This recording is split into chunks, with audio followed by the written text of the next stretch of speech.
Hi friends, നമസ്കാരം. നമ്മുടെ ഇഷ്ടവിശേഷങ്ങളായ ഗൗരി ശങ്കരത്തിൻ്റെ ഒരു അടിപൊളി വിശേഷമായിട്ട് വന്നിരിക്കുന്നത്. അപ്പോൾ എല്ലാവർക്കും നല്ലൊരു ദിവസം ആശംസിച്ചുകൊണ്ട് തന്നെ നമുക്ക് വിശേഷത്തിലേക്ക് പോകാം.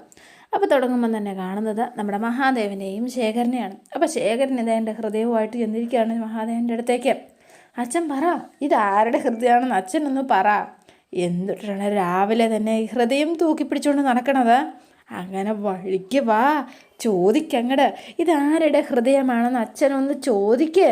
അപ്പം അതെ, ഇതാരുടെ അല്ല കേട്ടോ. ഒരു കാര്യം ഞാൻ പറഞ്ഞേക്കാം, ഇത് ആരോ വെറുതെ വരച്ച് വച്ചിരിക്കുന്ന ഹൃദയമല്ലേടാ. അയ്യോ, നശിപ്പിച്ചു. എൻ്റെ പൊന്നോ, വെറുതെ വരച്ച് വച്ചിരിക്കുന്നോ?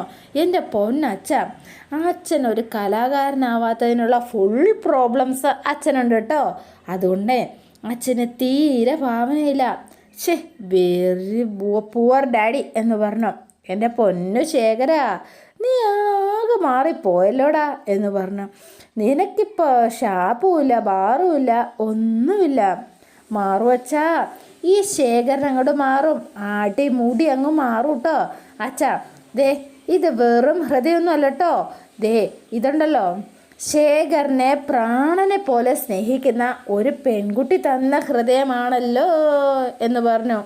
ആഹാ, എൻ്റെ പൊന്നോ, നിൻ്റെ ഭാര്യ കമലയ്ക്ക് പിന്നെയും എന്താണെങ്കിലും പ്രണയമായില്ലേ? ദേ ശാവത്തെ കൊത്തരുത് കേട്ടോ. അവളുടെ കമലയുടെ കാര്യം മിണ്ടരുത്. അവളെൻ്റെ കഴുത്തി കത്തി വെച്ചവളാ അച്ഛാ. അവളെയാണോ ഞാൻ പ്രാണനെ പോലെ സ്നേഹിക്കേണ്ടത്? അച്ഛൻ വേറൊരു മണ്ടനാണല്ലോ എൻ്റെ അച്ഛ. എൻ്റെ പൊന്നു മോനെ ശേഖര, പിന്നെ ആരടാ നിന്നെ സ്നേഹിക്കുന്ന ആ പെണ്ണ്? ചോദിക്കേ, അങ്ങനെ അങ്ങ് വഴിക്ക് ചോദിക്കേ. ഈ ചോദ്യം കേൾക്കാൻ വേണ്ടിയിട്ടാണല്ലോ ഞാൻ ഇത്രയും നേരം വെയിറ്റ് ചെയ്തത്. അപ്പോൾ ഇത് കേട്ടിട്ട് മഹാദേവൻ, അതെ, നമ്മൾ തമ്മിൽ പണ്ടൊരു ബെറ്റ് ഉണ്ടായിരുന്നു. അച്ഛനത് മറന്നുപോയോ എന്ന് ചോദിച്ചോ. ബെറ്റോ? എന്ത് ബെറ്റ്? ഞാൻ ഓർക്കണില്ലല്ലോ. അതെ, അച്ഛനെല്ലാം മറന്നൂലേ? പക്ഷേ അച്ഛൻ മറന്നതായിട്ട് അഭിനയിക്കുകയാണോ? നീ കാര്യം എന്താണെന്ന് വെച്ചാൽ എൻ്റെ പൊന്നു മോനെ ശേഖര, നീ ഒന്ന് പറഞ്ഞാട്ടെ. അയ്യോ കഷ്ടം, പാവല്ലേ. ഇനിയിപ്പോൾ എന്താ ചെയ്യാം? നീ പറഞ്ഞേ. ഈ ചാരങ്ങാട്ട് ശേഖരൻ വെറും ഒരു അമ്പീസ് ഡാവായിരുന്നു എന്നാണല്ലോ അച്ഛൻ്റെ വിചാരം. ഇതാരണ ഈ നൈസായിട്ടങ്ങ് മാറ്റി പഠിച്ചിട്ടുണ്ട് കേട്ടോ എന്ന് പറഞ്ഞു. എടാ, ഈ കോളർ വെച്ചിട്ട് ശരിയായിട്ടില്ലെന്ന് തോന്നുന്നു, നീ ഒന്ന് ശരിയാക്കി തന്നേടാ. അതെ, അതൊക്കെ പിന്നെ ശരിയാക്കാട്ടോ. അതാ കഥ അധികം കേക്ക്, എന്നിട്ട് ശരിയാക്കാം. എന്നാൽ ഒന്ന് വേഗം പറഞ്ഞ് തൊലക്കടാ വാഷൗട്ട് ശേഖര നീയൊന്ന് എന്ന് പറഞ്ഞു. ഒട്ടുക്കത്തെ വേദനയാടാ. കഷ്ട പാവ. അച്ഛൻ്റെ വേദനയ്ക്ക് ആശ്വാസം കിട്ടണ ഒരു കാര്യം ഞാനങ്ങോട്ട് പറയട്ടെ അച്ഛാ. ഈ ഗിഫ്റ്റ് എനിക്ക് തന്നതേ ദേ വേറെ ആരുമല്ല, നമ്മുടെ ഗംഗയാണ്, അച്ഛൻ്റെ ഗംഗമോൾ എന്ന് പറഞ്ഞു. മഹാദേവൻ ഞെട്ടിപ്പോയി. ഗംഗയോ എന്ന് ചോദിച്ചു. അതെ, ഗംഗ മോളൻ നിനക്ക് ഗിഫ്റ്റ് തന്നോന്ന് ഞാൻ വിശ്വസിക്കണം. തന്നോ? ദേ പിന്നെ എന്തുട്ടാ ഇത്? അച്ഛൻ നോക്കിയേ, അതുകൊണ്ട് വെറും ഗിഫ്റ്റൊന്നും അല്ല കേട്ടോ. ദേ ഈ അച്ഛൻ ഈ എഴുതി വെച്ചിരിക്കുന്നതെന്നൊന്ന് വായി നോക്കിക്കേ എന്ന് പറഞ്ഞു. അയ്യോ, അച്ഛൻ അക്ഷരം അറിയില്ലെന്നുള്ള കാര്യം ഞാൻ മറന്നുപോയി. ഞാൻ വായിച്ചു തരാം കേട്ടോ. എൻ്റെ ഹൃദയത്തിൽ ഒരിടം തരുമോ എന്നാ ചോദിച്ചിരിക്കുന്നത്. എങ്ങനെയുണ്ട്? അവൾ എന്നോട് യാചിക്കുകയാണ് കേട്ടോ, യാചിക്കുക. കണ്ടോ അച്ഛൻ എന്ന് ചോദിച്ചു. അപ്പോൾ ഇത് കേട്ടോണ്ടാണ് രാധാമണി അങ്ങോട്ടേക്ക് വരണത്. അച്ഛാ, സത്യം പറയട്ടെ, എൻ്റെ ഹൃദയം മുഴുവൻ ഞാൻ അവൾക്ക് കൊടുക്കാൻ തീരുമാനിച്ചാ ഉമ്മ എന്നൊക്കെ പറഞ്ഞുകൊണ്ട് ഇത് കൊണ്ടുപോവാണ്. മോനെ ശേഖര എന്ന് ചോദിച്ചു. അതെ, ഗംഗനെ ഈ വീട്ടിലെ പുതിയ മരുമകളായിട്ട് സ്വീകരിക്കാൻ നിങ്ങൾ റെഡിയായിക്കോട്ടോ എന്ന് പറഞ്ഞ് ശേഖരൻ ഈ ബോക്സ് കൊണ്ട് ഓടുകയാണ്. അപ്പോൾ രാധാമണി, അവൻ എന്തൊക്കെയാ പറഞ്ഞിട്ട് പോയത്? എൻ്റെ വടക്കുന്നാഥാ, എന്തൊക്കെയാ ഇവിടെ നടക്കുന്നത്? അല്ല, ഗംഗമോള് അവന് ഗിഫ്റ്റ് കൊടുത്തത് സത്യമായിരിക്കുമോ? എൻ്റെ പൊന്നോ, തലയ്ക്ക് ഭ്രാന്തിളകി നിൽക്കുക, ഒന്ന് പോയടി അവിടുന്ന് എന്ന് പറഞ്ഞു രാധാമണിയോട്. ചക്കിന് വെച്ചത് കൊക്കിന് കൊണ്ടോ എന്ന് കേട്ടിട്ടില്ലേ? അതുപോലെയാ ഇപ്പോൾ ഇവൻ പറഞ്ഞ കാര്യങ്ങൾ ആർക്കറിയാം. എന്നിട്ട് അങ്ങ് പോയി. പിന്നെ നമ്മൾ കാണുന്നത് നമ്മുടെ വേണീനെയാണ്. അപ്പോൾ വേണി ആദർശിനെയും കൂട്ടിക്കൊണ്ട് എത്തിയിരിക്കുകയാണ് നേരെ ബാങ്കിലേക്ക്. അപ്പോൾ ഭയങ്കര സന്തോഷത്തിലാട്ടോ.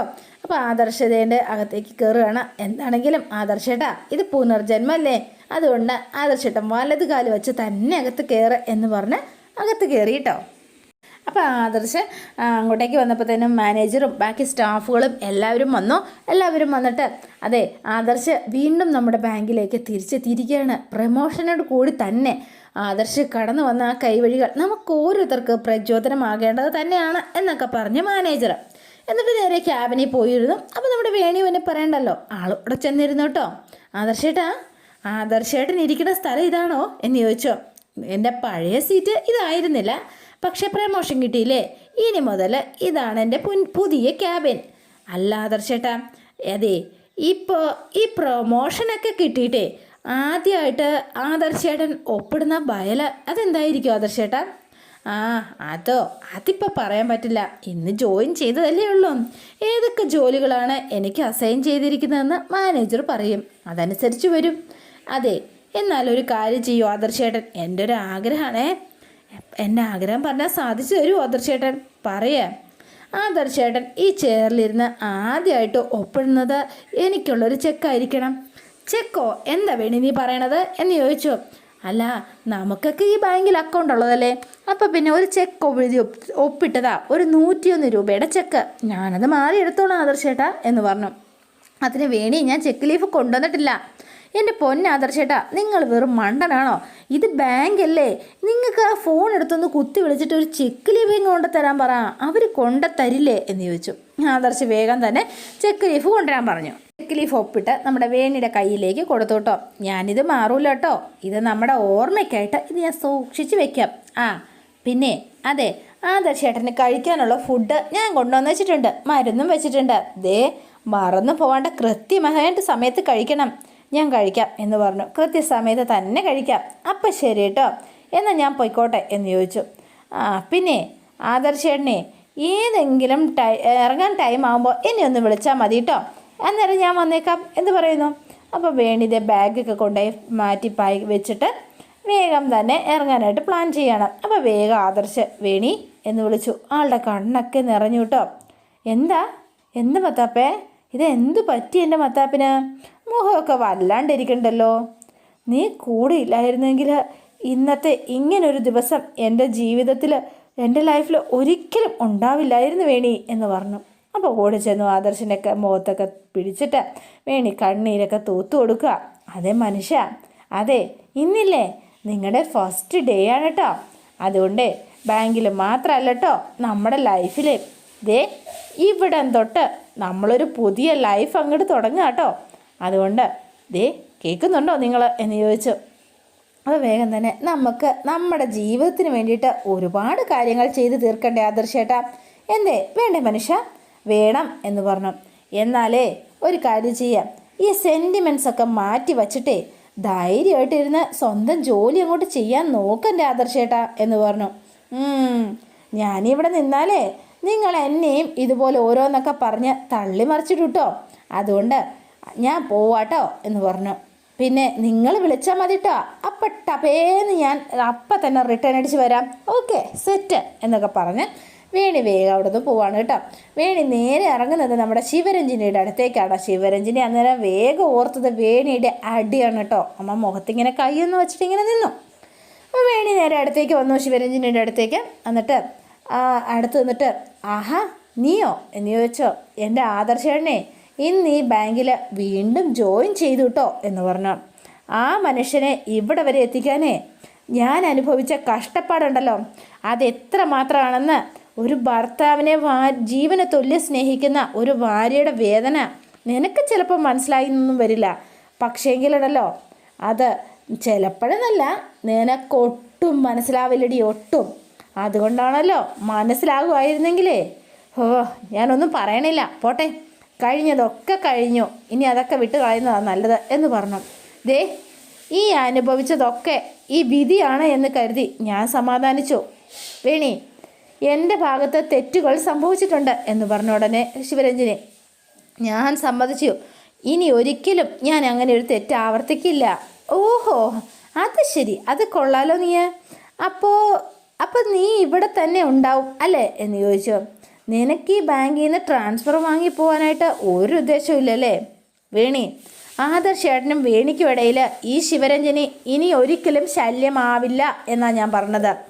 ആ പേടി ഇനി വേണിക്ക് വേണ്ടാട്ടോ എന്ന് പറഞ്ഞു. അയ്യോ പേടിയോ? ഈ ചാരങ്ങാട്ട് മഹാദേവൻ്റെ മോള് കൃഷ്ണവേണിക്ക് പേടിയെന്നോ? അതും നിന്നെ? എൻ്റെ പൊന്നോ, എൻ്റെ പൊന്നു മോളെ, ഒരു കാര്യം ഞാൻ നിന്നോടങ്ങ് വ്യക്തമായിട്ടങ്ങ് പറഞ്ഞേക്കാട്ടോ എന്ന് പറഞ്ഞു. അതെ, നീ ഈ ചീള് പരിപാടിയായിട്ട് ആദർശേട്ടൻ്റെ പിന്നാലെ നടക്കരുത് കേട്ടോ. പിന്നെ എത്രയും വേഗം ട്രാൻസ്ഫർ വാങ്ങി നീ ഇവിടുന്ന് പൊയ്ക്കോണം എന്ന് പറഞ്ഞു. അതായിരിക്കും നിനക്ക് നല്ലത്. പിന്നെയുണ്ടല്ലോ മോളെ, അല്ലെങ്കിലുണ്ടല്ലോ ഈ വേണിയുടെ തനി സ്വഭാവം നീ അറിയാൻ പോകുന്നതേ ഉള്ളൂ. പിന്നെ പെണ്ണ്, നീ എന്നെ കണ്ടപ്പോൾ തന്നെ നിൻ്റെ കൈ പോയതേ ഞാൻ തല്ലിയ നിൻ്റെ കവളത്തേക്കാണ്. അത് ഞാൻ കണ്ടു. അതുകൊണ്ട് അന്ന് ആ ഒരു ഓർമ്മയും പേടിയും നിനക്ക് എപ്പോഴും ഉള്ളത് നല്ലതാട്ടോ. പക്ഷേ ആദർശേട്ടനെ ശല്യമാവുന്ന രീതിയിൽ ഇനി നിൻ്റെ ഭാഗത്തുനിന്ന് എന്തെങ്കിലും സംഭവിച്ചാൽ ഉണ്ടല്ലോ, ഹോസ്പിറ്റലിൽ വെച്ച് നിനക്ക് ഞാൻ ഒരൊറ്റ എണ്ണേ തന്നിട്ടുള്ളൂ. പക്ഷേങ്കിൽ ഇനി അങ്ങനെ ആയിരിക്കില്ല കേട്ടോ. ഒന്നിലൊന്നും ഞാൻ നിർത്തുമെന്ന് കരുതുകയും വേണ്ട. വേണിയെ പറഞ്ഞേക്കാം എന്ന് പറഞ്ഞ് വേണി അവിടെ നിന്ന് അങ്ങ് പോയി. അപ്പോൾ വേഗം തന്നെ കൃഷ്ണവേണി അവിടെ വന്നിട്ട് കലിപൂട്ട്, ഞാൻ ഇന്ന് ബാങ്കിലേക്ക് വന്നത് ട്രാൻസ്ഫറിന് അപേക്ഷ അപ്ലൈ ചെയ്യാൻ വേണ്ടിയിട്ടാണ് വന്നത്. എന്നെയാ വേണി നീ ഇത്രയ്ക്ക് അപമാനിച്ചത്? ഇനി ഈ ശിവരഞ്ജിനി ഈ നാട്ടിൽ നിന്ന് പോകുന്നില്ല. അതെ, ഞാൻ ഇവിടെ തന്നെ ഉണ്ടാവും, നീ കണ്ടോ എന്ന് പറഞ്ഞ് നിൻ്റെ ആദർശേട്ടൻ്റെ തൊട്ടടുത്ത് തന്നെ ഞാൻ ഉണ്ടാവും എന്ന് പറഞ്ഞ് ഇങ്ങനെ നിൽക്കുകയാണ് രഞ്ജു. അപ്പോൾ രഞ്ജു രണ്ടും കൽപ്പിച്ച് തന്നെയാണ് കേട്ടോ നിൽക്കുന്നത്. പിന്നെ നമ്മൾ കാണുന്നത് നവീനെയാണ്. അപ്പോൾ നവീന ധ്രുവൻ്റെ അടുത്തേക്ക് ചെന്നിരിക്കുകയാണ്. ആളാകെ ഡെസ്പായിട്ട് നിൽക്കുകയാണ്. ധ്രുവ എന്ന് വിളിച്ചു. നീ ഇങ്ങനെ ഡെസ്പ് ആവേണ്ട കാര്യമൊന്നുമില്ല. എന്തിനാ, ചില സമയത്ത് അങ്ങനെയൊക്കെ സംഭവിച്ചെന്നിരിക്കും. അപ്പോൾ അവൻ്റെ മെഡിസിൻ എഫക്റ്റ് ആയില്ല അല്ലേ എന്ന് ചോദിച്ചോ. എന്താ സംഭവിച്ചതെന്ന് എനിക്ക് മനസ്സിലാവുന്നില്ല. ആ മെഡിസിൻ തലച്ചോറിൻ്റെ പ്രവർത്തനങ്ങളെ നന്നായി ബാധിക്കുന്ന സാധനമാണ്. പക്ഷേ അവൻ്റെ കാര്യത്തിൽ എന്തോ ഒരു മിറാക്കിൾ സംഭവിച്ചിട്ടുണ്ട്, അത് ഉറപ്പാണ്. ചുരുക്കി പറഞ്ഞാൽ നമ്മൾ കഷ്ടപ്പെട്ടതൊക്കെ വെറുതെ ആയി എന്ന് സാരം. ആദർശ് വീണ്ടും ബാങ്കിൽ ജോയിൻ ചെയ്തിരിക്കുക. അതെ, അത് ഞാൻ അറിഞ്ഞു. അവസാനിച്ചു എന്ന് കരുതിയെടുത്തുന്ന അവൻ വീണ്ടും തിരിച്ചെത്തിയിരിക്കുക. എന്താ ചെയ്യാന്ന് പറ. എൻ്റെ പൊന്നു ധ്രുവ, നീ ഇങ്ങനെ ഡെസ്പ് ആവല്ലേ. എന്തിന്? അല്ല, ആദർശിൻ്റെ തിരിച്ചുവരവ് ഞാൻ ഒട്ടും പ്രതീക്ഷിച്ചതായിരുന്നില്ല നവീൻ ബ്രോ. സത്യം പറയാലോ, നമ്മുടെ ചുവടുകൾ പിഴച്ചു തുടങ്ങിയിരിക്കുന്നു. ഒരാവേശത്തിൽ എടുത്തു ചാടി പ്രതികാരം ചെയ്യാൻ ഇറങ്ങിയ ആൾക്കാരല്ല നമ്മൾ. കൃത്യമായി കാൽക്കുലേറ്റ് ചെയ്താണ് ഓരോ സ്റ്റെപ്പ് നമ്മൾ മുന്നോട്ട് തന്നെ വെച്ചത്. എന്നിട്ട് നമ്മുടെ തോറ്റുപോയി എങ്കിൽ ഒന്നുറപ്പാട്ടോ, അതെ, നമ്മളിപ്പോൾ റോങ് ആയിട്ടുള്ള ട്രാക്കിൽ തന്നെയാണ് പോണത്. നമ്മൾ എതിർക്കുന്നത് ശങ്കർ മഹാദേവനെയാണ്, ശങ്കർ ബായിനെ. അത് നീ മറന്നു പോവരുത് എന്ന് പറഞ്ഞു. ധ്രുവ, എങ്കിൽ നീ കേട്ടോ, നമുക്ക് ഒരു ചുവട് പിഴയ്ക്കുമ്പോൾ ഇങ്ങനെ പതറിപ്പോകേണ്ട ആവശ്യമൊന്നും ഇല്ല ധ്രുവ. നമുക്ക് തെറ്റു പറ്റിയിട്ടില്ല. പക്ഷേ ഈ ആദർശിന് പറ്റിയ ഈ പരാജയം അത് ഒരു കണക്കിന് നല്ലതാണെന്നാണ് എനിക്ക് തോന്നുന്നത്. എന്താ നവീൻ ബ്രോയ് പറയണത്? കൂടുതൽ മികച്ച എന്തോ ഒന്ന് നമ്മളെ തേടി വരാൻ പോവുകയാണ്, അത്രയേ ഉള്ളൂ. ഇവിടെ ഇപ്പോൾ പണി കിട്ടിയതേ നമുക്കാണ്. പക്ഷേ ബ്രോ പറയുന്നത് അതൊരു കണക്കിന് നന്നായി എന്നാ. എനിക്ക് മനസ്സിലായില്ല, എന്താണെന്ന് എനിക്ക് സിങ്ക് ആയില്ലല്ലോ എന്ന് ചോദിച്ചു. അല്ലേ, ചില കാര്യങ്ങൾ അങ്ങനെയാണ് ധ്രുവ. ആദ്യം നമുക്ക് ഒന്നും മനസ്സിലാവില്ല. നവീൻ ബ്രോ എന്താണെന്ന് മനസ്സിൽ കണ്ടിട്ടിരിക്കുന്നത് ഒന്ന് പറഞ്ഞേ എന്നൊക്കെ ചോദിച്ചു. എന്താ നമ്മുടെ പ്ലാൻ? അപ്പോൾ വേഗം ചിരിച്ചിട്ട്, ആദർശ് അതുവഴി നമ്മുടെ ശങ്കർ ബായിക്കും ഗൗരിക്കും ഒക്കെ വലിയ പണി കൊടുക്കാനുള്ള ചാൻസ് നമ്മുടെ മുന്നിലേക്ക് വീണ് കിട്ടിയാലോ? എന്താ ധ്രുവൻ്റെ ഒരു അഭിപ്രായം എന്ന് ചോദിച്ചോ. ബ്രോ എന്താ ഉദ്ദേശിക്കുന്നത് എന്ന് ചോദിച്ചോ. അതെ, കുറച്ച് ദിവസം കഴിഞ്ഞാൽ ഇലക്ഷൻ നടക്കും, അറിയാലോ നിനക്ക്. നമ്മുടെ തൃശ്ശൂരിലെ സ്ഥാനാർത്ഥി എന്നത് ചാരങ്ങാട്ട് മഹാദേവനാണ്. ചാരങ്ങാട്ട് മഹാദേവൻ തൃശ്ശൂരുകാരെ സംബന്ധിച്ച് വിജയിക്കാൻ ഒരുപാട് സാധ്യതയുള്ള സ്ഥാനാർത്ഥിയാണ്. പക്ഷേ അത്രയും സാധ്യതയുള്ള ആ സ്ഥാനാർത്ഥിയെ ചാരങ്ങാട്ട് മഹാദേവൻ്റെ വിജയത്തെ തകർക്കാൻ വേണ്ടിയിട്ട് ആദർശിന് കഴിഞ്ഞാലോ? അതെങ്ങനെ സാധിക്കും എന്ന് ചോദിച്ചു ധ്രുവൻ. അപ്പോൾ എന്തോ ഒരു ഐഡിയ പ്ലാൻ ചെയ്തിങ്ങനെ നിൽക്കുകയാണ് കേട്ടോ നവീൻ. പിന്നെ നമ്മൾ കാണുന്നത് നമ്മുടെ കുഴിത്തുരുമ്പോ വക്കീലിനെയാണ്. വക്കീൽ കുറേ നേരമായിട്ട് തേരാപ്പാലം നടക്കുക. എടോ വക്കീലെ, താൻ എന്താണോ ഇങ്ങനെ വെരുക നടക്കുന്ന പോലെ അങ്ങോട്ടും ഇങ്ങോട്ടും നടക്കണത്? എൻ്റെ പൊന്നു മഹാദേവൻ സാറേ, എനിക്ക് യാതൊരു സ്വസ്ഥതയില്ല, സമാധാനമില്ല കേട്ടോ. ഇരുന്നിട്ടുണ്ടല്ലോ ഇരിപ്പ് ഉറക്കണില്ല, അതുകൊണ്ടാട്ടോ എന്ന് പറഞ്ഞു. എന്താണാവോ എന്ന് ചോദിച്ചു. എൻ്റെ പൊന്ന് സാറേ, ഇനി എലക്ഷൻ എത്ര ദിവസം ഉണ്ടെന്ന് അറിയോ? മഹാദേവൻ സാറിന് ഇതിനെക്കുറിച്ച് ഒരു ടെൻഷനും ഇല്ലേ? എൻ്റെ പൊന്ന് കൊഴുത്തുരുമ്പ് വക്കീലെ, താൻ ഇതാലോചിച്ചിട്ടാണോ ഇങ്ങനെ തെക്ക് വടക്ക് നടക്കണത്? എടോ, സ്ഥാനാർത്ഥിയെ മഹാദേവൻ സാറിന് ഒരു ടെൻഷനും ഇല്ലല്ലേ എന്ന് ചോദിച്ചു. എൻ്റെ പൊന്നു വക്കീലെ, താൻ എന്താ എനിക്കെന്തിനാടോ ടെൻഷൻ? എൻ്റെ സമുദായക്കാരും പിന്നെ ഈ തൃശ്ശൂരുകാരും എന്നെ വിട്ടുകളയുമെന്ന് തനിക്ക് തോന്നുന്നുണ്ടല്ലോടോ പെരട്ട വക്കീലേ. എൻ്റെ പൊന്നു മഹാദേവൻ സാറേ, ഞാനിത് എങ്ങനെയാവുമെന്ന് പറഞ്ഞ് മനസ്സിലാക്കേണ്ടത് എന്ന് ചോദിച്ചു. എടോ വക്കീലെ, താൻ ടെൻഷൻ അടിക്കല്ലേ. തൃശ്ശൂർ എടുക്കണം, തൃശ്ശൂർ എടുക്കുക എന്ന് പറഞ്ഞ് പലരും വെല്ലുവിളിച്ചിരിക്കും. പക്ഷേ എടുത്തോ? പക്ഷേ മഹാദേവൻ്റെ ഹൃദയത്തിൽ എടുക്കുകയും ചെയ്യും, കിട്ടുകയും ചെയ്യും. താൻ കണ്ടോ?